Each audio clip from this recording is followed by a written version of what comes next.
Trump swipes at Japan over trade and North Korea from Japan. President Donald Trump used a visit to Japan to criticize his Japanese hosts, pointedly accusing them of unfair trade practices with the U.S. and strongly suggesting Tokyo needs to do more to protect itself from North Korea.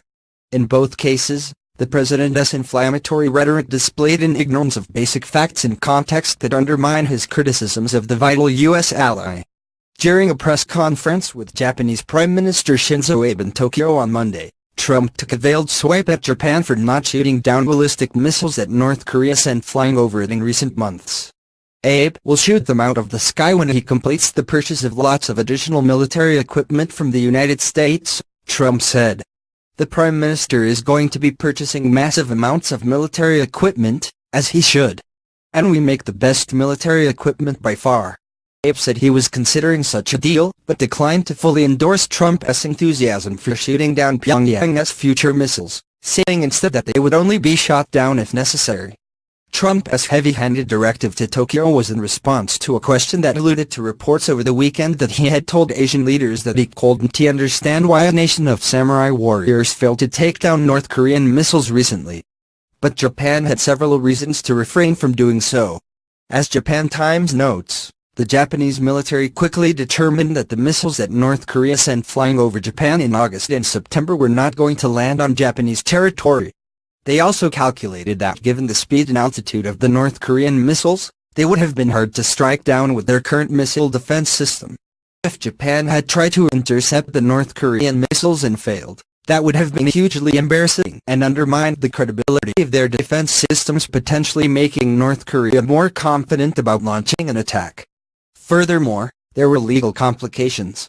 As Noboru Yamaguchi, professor of international relations at the International University of Japan in Niigata, told the New York Times, Japan is legally only able to intercept a missile if one, its citizens are actually in danger, or two, if one of its allies is being attacked. North Korea's missiles were test weapons and were not equipped with live warheads. And in addition to all this, Abe would likely need approval from Japan's parliament to intercept North Korean missiles, according to Yamaguchi. Trump accused Japan of cheating on trade. But his argument is not persuasive. While in Japan, Trump also accused Tokyo of taking advantage of the U.S. with its trade practices, especially in the automotive sector. But here too his criticism has been at odds with reality. We want fair and open trade. But right now, our trade with Japan is not fair and it's not open, Trump told Japanese and U.S. business executives in Tokyo on Monday. The U.S. has suffered massive trade deficits with Japan for many years. Many millions of cars are sold by Japan into the United States, whereas virtually no cars go from the U.S. into Japan. There are a few things to point out about Trump's comments here. First, Trump believes that if the U.S. has a trade deficit with another country, meaning that country exports more to the U.S. than the U.S. exports to that country, that it automatically means that trade with them is unfair. Takatoshi Ito, an economics scholar at Columbia University, says that elementary trade theory tells you that is not true. Ito says that Japan is open and fair in its trade, and operates in accordance with rules laid out by the World Trade Organization, with the exception of the way it handles its agricultural goods.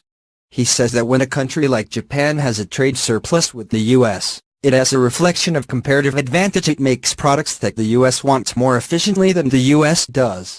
As for Trump's concern that American cars do very poorly in the Japanese market, while Japanese cars do well in the American market, analysts say that it is mainly about consumer preference, not unfair trade practices.